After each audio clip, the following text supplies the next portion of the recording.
Okay, so get this. Picture this.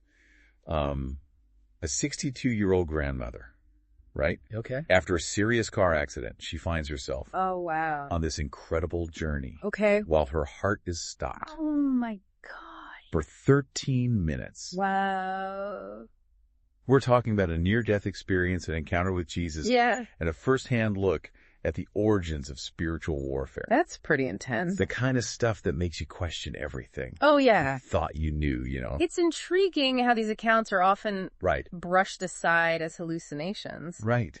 But they can offer a fresh perspective on good and evil. Absolutely. And our place in this vast, unseen world. Today we're exploring the story of Sarah, who had this profound experience after her accident. And she claims she journeyed to what she calls the outskirts of heaven and witnessed something truly extraordinary. Okay. The fall of Lucifer. It really makes you think, if these experiences are subjective, how can we derive any objective truth from them? Right. The key, I believe, lies in identifying the patterns and these recurring themes across different accounts. We need to look for the insights that resonate with our deepest intuitions about right and wrong. That's a great point. So let's dive into Sarah's journey. Okay. She describes this initial feeling of overwhelming peace. Okay. Followed by a sensation of floating upwards towards this radiant light. Yeah. But it's her depiction of heaven's outskirts that truly captured my attention. What's fascinating is how she emphasizes the vibrancy and life in this realm. I know. Colors pulsing with depth meaning and even sound. Wow. Solid ground made of pure light. Imagine flowers that sing with intricate patterns that constantly shift and change. It's pretty wild. It challenges our earthly perceptions, suggesting a reality far more complex and beautiful than we can currently comprehend. I know, right?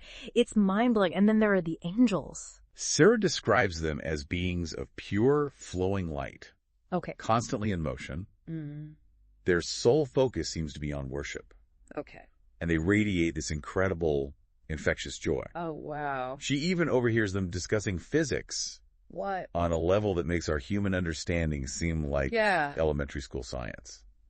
That detail speaks volumes, don't you think? For sure. It hints at a level of knowledge and intelligence far beyond our own, giving us a glimpse into the sheer vastness of the spiritual realm and the mysteries it holds. Totally. And then, as if things couldn't get any more amazing, Jesus appears. Wow. Sarah describes his presence as overwhelmingly loving. Okay. And she feels completely known and understood by him. Yeah.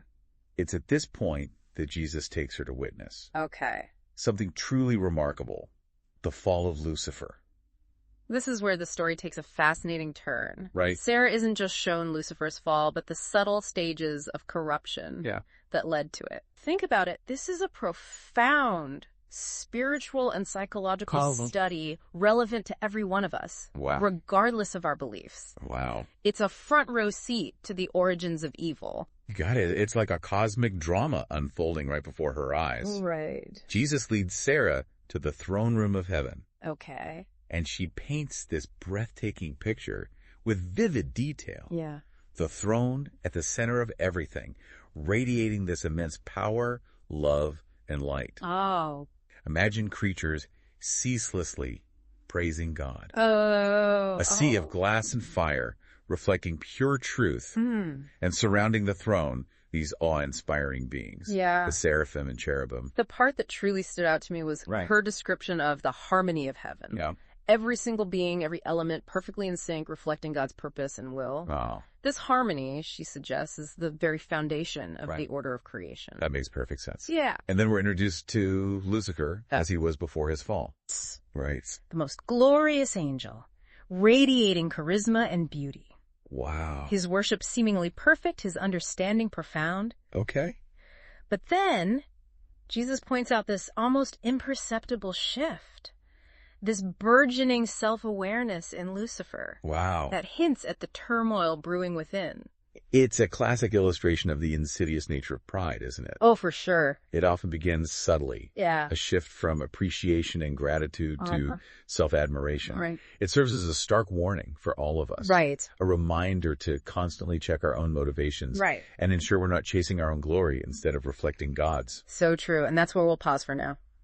Welcome back. We left off with Sarah witnessing the beginning of Lucifer's downfall. Right. It's incredible how she describes this descent as a series of distinct stages. Yeah. Each building on the last. It's as though we're peering into a spiritual microscope. Right. Observing the very process of corruption unfold. What's remarkable is how Jesus, who's guiding Sarah through this, Yeah. emphasizes the relevance of these stages to our own lives. Right. It's a powerful reminder that these spiritual principles are at work. Right. Everywhere, even if we haven't personally encountered celestial beings. Exactly. So what was the first stage of Lucifer's descent? Sarah refers to it as self-awareness. Okay. But not in a positive introspective sense. It's more about becoming fixated on himself. Okay. Lucifer begins to appreciate God's creation less. Okay. And admire his own role in it more. So it's not about genuine self-reflection. Right. But more like an unhealthy obsession with his own importance. Exactly. How did that manifest in his actions? You see, he started adding these unnecessary flourishes to his worship. Okay. Little embellishments that drew attention to his own skill. Right. And magnificence, rather than directing all the glory to God. So like showing off a little bit. Yeah, it's almost as if he was putting on a performance. Becoming increasingly aware of his own star power, as you might say. It's a bit like those musicians who add all those extra riffs and runs in a song. Right. And you end up forgetting what the melody was even about. Exactly. Instead of letting the beauty of music speak for itself. Yeah. They're trying to steal the spotlight. That's a brilliant analogy. Thanks. The irony, of course, is that true beauty shines brightest. Right. When it points beyond itself. Right. When we become preoccupied with our own brilliance. Right. We actually dim the light that truly matters. And that leads us directly to the second stage, comparison. Yes. Sarah observes Lucifer measuring himself against the other angels, noticing when someone else sings with exceptional beauty. Right. And then ensuring his voice stands out even more. Oh, wow. It's as if this competitive spirit consumes him. This is something we can all relate to, isn't it? Oh, yeah. That urge to compare ourselves to others. Yeah. To seek validation in being better or more talented. Sure. But as Sarah's story illustrates, this type of comparison breeds discontent. Right. And ultimately pulls us away from our true purpose. Wow. It's like looking at everyone else through a distorted lens. Right. Always measuring our worth against external standards. Instead of celebrating the unique gifts of others. Right. Right. We become consumed with our own perceived shortcomings. Right. Or conversely, our superiority. Yeah. It's a recipe for unhappiness, for sure. Precisely. Yeah. And from there, it progresses to entitlement. Okay. Lucifer begins to expect special treatment. Oh, wow. Due to his abilities and position, All right. he grows irritated when other angels fail to acknowledge his supposed superiority. Wow. Gratitude is replaced by a sense of deservingness. It's like that child who always expects to be the center of attention. Right. Who throws a tantrum when things don't go their way. Exactly. Imagine that playing out on a cosmic scale. I know. It's almost comical in a dark sort of way. It might seem comical, but it's a dangerous shift. Yeah. This is where humility gives way to a demanding spirit. Right. A recipe for resentment and bitterness that poisons relationships. Wow. It's a stark reminder that even in a realm as seemingly perfect as heaven, the potential for ego to corrupt is very real. It makes you wonder if this is part of what makes us human. Yeah. This inherent struggle between our desire to connect with something greater than ourselves and the temptation to put ourselves on a pedestal. That's a profound question, and one that philosophers and theologians have grappled with for centuries. Right. But for now, let's return to Sarah's account. Okay. The final stage of Lucifer's corruption is what she terms ambition. Okay. However, this isn't the ambition to serve God more effectively. Right. It's a twisted ambition, a desire to be like God. Oh, wow. To receive worship instead of giving it. So it's not about striving for excellence or seeking to fulfill one's potential. Right. But about craving power and adoration. It's a perversion of that natural human desire. Yeah. To leave a mark on the world. It's the ultimate perversion of our God-given desires. Wow. We were created to be in relationship with the divine. To experience the joy of worship. Right. But pride distorts this desire. Wow. Leading us to seek that worship for ourselves. Right. Instead of reflecting it back to the one who truly deserves it.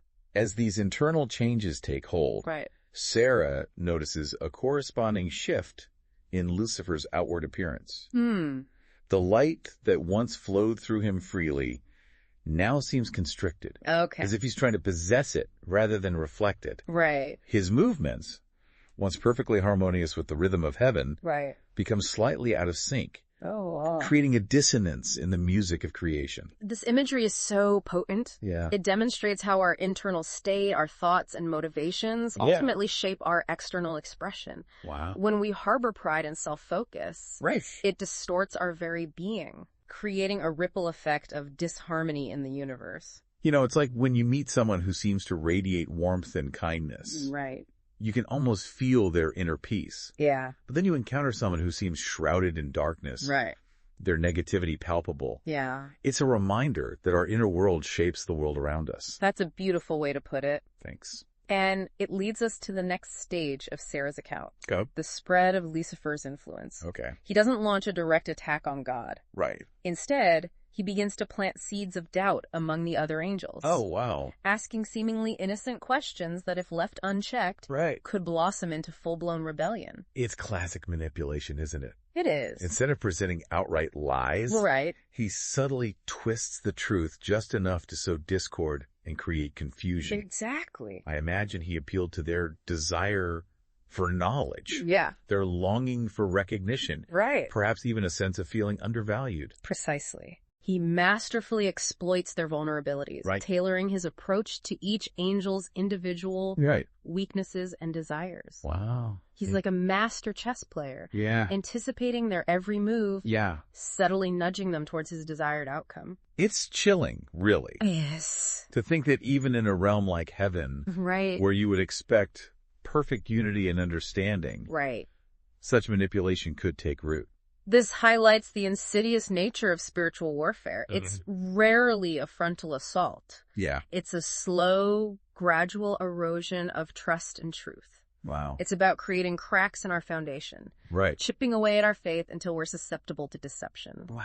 It's a battle fought in the shadows. Right. In the whispers of doubt and the subtle distortions of perception. And tragically, it works. It does. Some angels immediately recognize the danger and distance themselves from Lucifer. Right. But others are drawn in, captivated by his charisma, seduced by his promises. They begin spending more and more time in his presence, gradually adopting his warped perspective. Wow. Their light begins to dim. Yeah. Their movements lose their grace. Right. And their songs take on a harsh, discordant edge. It's heartbreaking to imagine these once radiant beings slowly succumbing to the poison of pride and deceit. Right.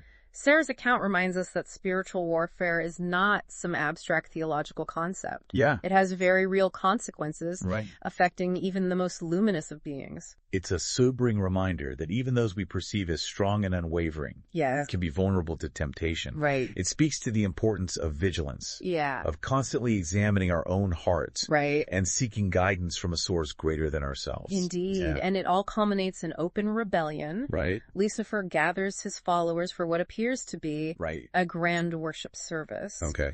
But instead of praising God, he launches into a passionate speech, declaring his intention to be like the Most High. Oh, wow. To usurp the very throne of heaven. This is the moment of truth. Yes. The point of no return. Yes. Pride, which had been simmering beneath the surface, now erupts with full force. Right. Shattering the harmony of heaven and setting the stage for a cosmic battle. Right. Unlike any other. Wow. A battle that will have repercussions that ripple throughout eternity. Right.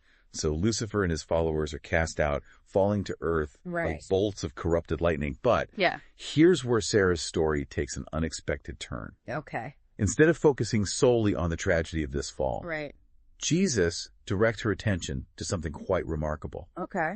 He shows her how God uses even this rebellion, this epic act of defiance, to bring about an even greater good. It's a profound concept, isn't it? It is. The idea that even amidst cosmic upheaval, there is a higher purpose at work. Right. Jesus explains to Sarah that humans, by choosing faith and love in this now fallen world, can achieve a level of understanding and connection. Wow. That even the unfallen angels couldn't fully grasp. So it's like this beautiful paradox. Yeah. Through our very vulnerability, our capacity for both great love and terrible darkness. Right. We have the potential to achieve something truly extraordinary. Precisely. Okay. And that brings us to the next chapter of Sarah's experience. Okay. The part that I think holds the most relevant lessons for us today. All right. She witnesses how the war that began in heaven continues to rage here on earth. Wow. Playing out not on some distant battlefield, right, but within our own hearts and minds. This is where the story becomes intensely personal, isn't it? It is. It's no longer some abstract theological concept. We're talking about the everyday struggles, the internal battles we all face. Exactly. Yeah. Sarah finds herself viewing Earth from this extraordinary spiritual perspective, as though she's seeing two layers of reality. Right. Superimposed on each other. Wow. She observes the physical world we all know, but simultaneously she perceives this vibrant spiritual dimension where light and darkness are engaged in a constant dynamic interplay. It's as if she's been given X-ray vision. Right.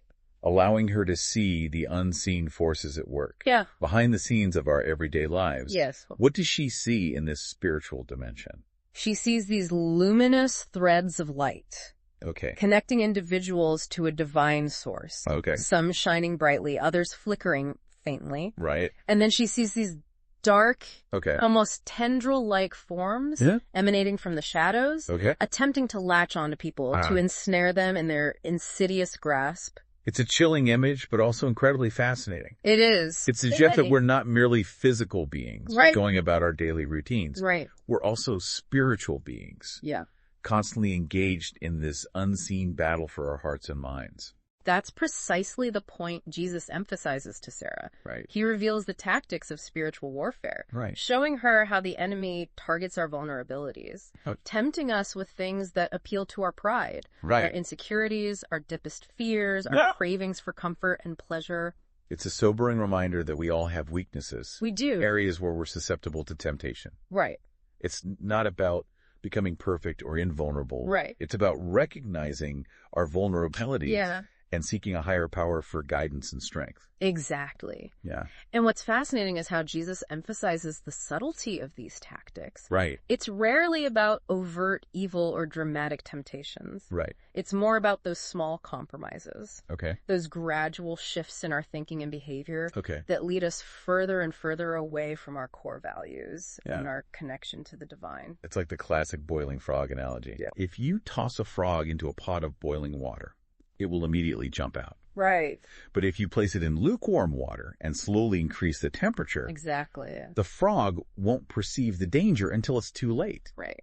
Similarly, in our lives, those small compromises, those seemingly insignificant choices, can gradually erode our spiritual foundation, leaving us vulnerable to deception and manipulation. That's a brilliant analogy. Thanks. And Sarah observes how the very fabric of modern life can become a battleground. Right. We're constantly bombarded with information, stimulation, and distractions. Right. It's like this relentless assault on our senses that makes it increasingly difficult to hear that still, small voice of intuition and spiritual guidance. It's like trying to have a conversation in a crowded, noisy room. Right.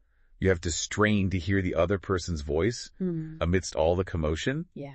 In the same way, the noise and distractions of modern life can drown out our inner voice, making it harder to discern truth from falsehood, right from wrong. Precisely. Yeah. And she sees how social media and technology, while not inherently evil in themselves, can be weaponized to amplify these negative influences, those same patterns that corrupted Lucifer. Pride, comparison, the relentless pursuit of recognition and validation, they're all playing out on our screens, magnified through likes, shares, and the relentless pursuit of online fame. It's as if we're constructing these digital altars to our egos. Yes. Vying for attention and validation from a faceless, often fickle online audience. All right. It's easy to get caught up in that game. It is. To lose sight of what truly matters. But here's the good news. Okay.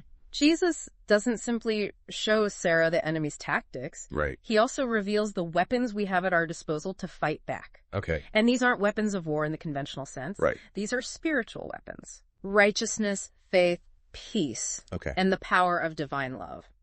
It's like we've been given this incredible arsenal of spiritual tools and techniques, but many of us don't even know they exist. Yeah. Let alone how to use them effectively. That's a great point. Right. And Sarah observes how prayer becomes like a direct line of communication to the divine. Right. A way to tap into a source of strength and guidance. Right. That transcends our limited human understanding. It's about cultivating a support system. Right. A spiritual community that can help us stay grounded and centered. Exactly. Amidst the chaos and confusion of the world. Right. It's about recognizing that we don't have to fight this battle alone.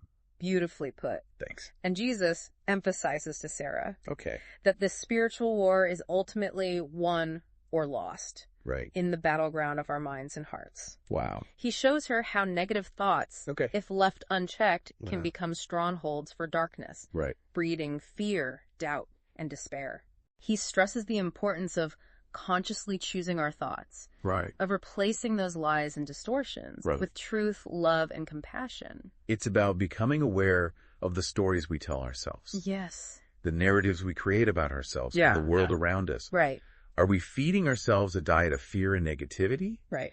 Or are we choosing to focus on hope, gratitude, and possibility? That's the essence of it. Wow. And Sarah witnesses how this spiritual battle plays out in every facet of human existence. In families where resentment and unforgiveness can fester, poisoning relationships, in workplaces where ambition and greed can create a toxic environment, and even in religious institutions where hypocrisy and judgment can create barriers to genuine spiritual connection. It's a reminder that no area of life is immune. It's not. To the influence of these unseen forces. The battleground is everywhere and the stakes are high. But amidst all this... Jesus shows Sarah how each of these areas can become a crucible for transformation. An opportunity to choose love over fear. Service over self-interest. And forgiveness over resentment. So it's not about escaping the world. Or trying to live a life free from challenges. It's about embracing those challenges. Those opportunities for growth. And choosing to respond in a way that aligns with our highest values. Exactly. And as Sarah's experience draws to a close, Jesus leaves her with a powerful message. He urges her to share what she has witnessed. Not to frighten people, but to empower them. He instructs her to speak with wisdom, compassion, and a heart filled with hope. It's not about dwelling on the darkness or becoming fixated on the enemy's tactics. It's about sharing a message of resilience, of empowerment, and reminding people that they have the strength and the resources to navigate the challenges of this human experience. Beautifully said. And as Sarah returns to her physical body, she finds herself forever changed. Wow. She sees the world with new eyes, recognizing the depth and complexity of the spiritual forces at play in every interaction, every decision, every moment. Wow. She feels this profound sense of urgency to choose love over pride. Service over self-promotion, and connection over isolation. It's like she's been given a glimpse behind the curtain. A sneak peek into the control room of the universe. And now she has this burning desire to share that knowledge. To help others awaken to their own spiritual potential. Sarah's story is a powerful reminder that we're not merely passive observers in this cosmic drama. We have a role to play, choices to make that ripple outward. Impacting not only our own lives, but the world around us. Wow. It's a call to awaken to our true nature, to embrace the power of love and compassion, and to choose moment by moment, to align ourselves with the forces of light. What a powerful message. It is. And what a privilege to delve into Sarah's extraordinary experience with you today. It's been my pleasure. Thank you for joining us on this incredible journey. Until next time, stay curious. Keep exploring. And remember, the battle for your heart and mind is worth fighting.